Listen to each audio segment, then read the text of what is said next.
This is the War Brief Daily for June 19th, 2026, covering the Russia-Ukraine theater.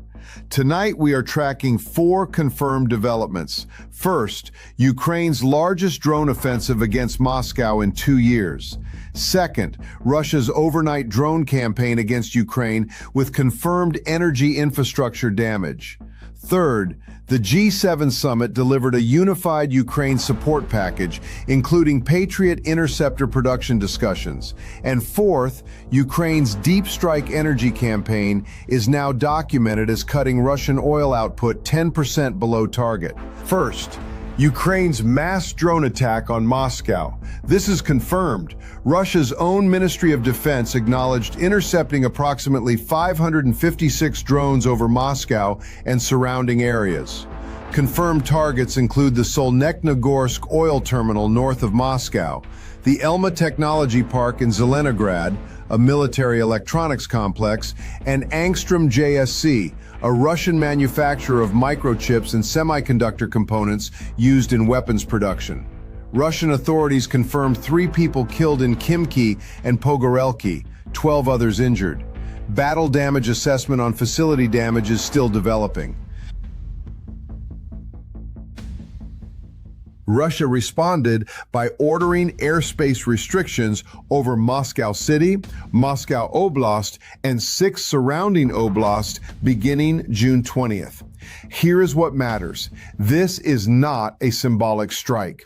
Ukraine is conducting a precision industrial campaign targeting the supply chain behind Russian weapons manufacturing.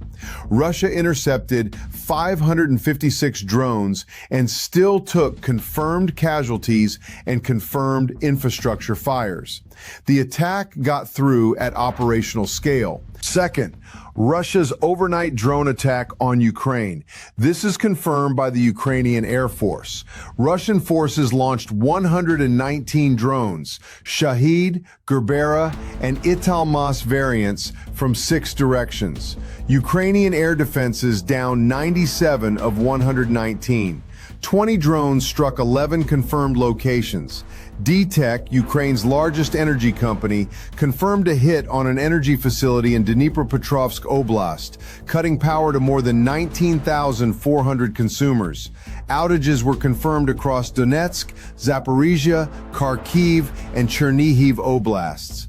Russia continues its layered 2-wave doctrine. First wave exhausts air defenses, second wave targets the exposed infrastructure.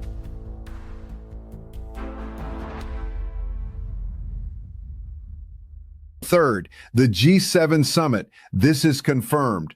On June 17th, G7 leaders issued a joint statement committing to increased air defense deliveries, interceptors, and long-range capabilities, and outlined readiness to consider licensing Ukraine's own military production, a direct reference to Patriot interceptor manufacturing.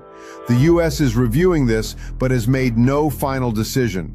Bloomberg separately reported, citing anonymous sources, treat this as credible but single-sourced, that European Council President Costa's advisor held 2 direct back-channel calls with a senior Russian official close to Putin.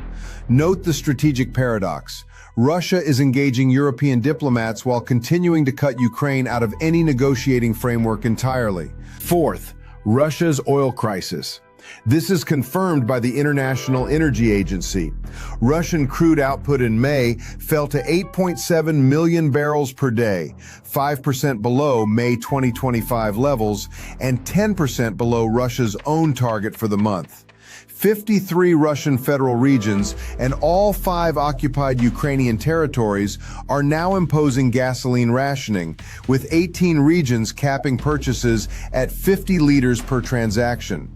Critically, the U.S. sanctions waiver for Russian oil products on vessels at sea expired June 17th and was not extended. The same day the IEA released this production data. That convergence is a potential strategic inflection point for Russian oil revenues over the coming weeks. On the front line, ISW confirmed 0 territorial advances by either side on June 17th. Russia's Ministry of Defense is actively publishing what ISW assesses as likely AI-generated footage purporting to show flag raising in Lyman and Kostiantynivka. Do not take it at face value. Ukraine struck the Russian Shadow Fleet tanker Fina A in the Black Sea and hit 2 road bridges linking occupied Kherson Oblast to Crimea, disrupting Russian logistics. The Crimean bridge was temporarily closed on June 16th.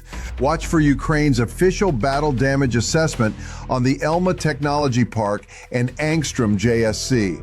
Monitor Russian retaliation timing and package size. Watch the U.S. decision on Patriot license production in Europe.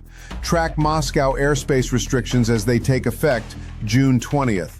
And monitor IEA and OPEC data closely as the sanctions waiver expiration begins to pressure Russian export revenues. That is your War Brief Daily for June 19th, 2026.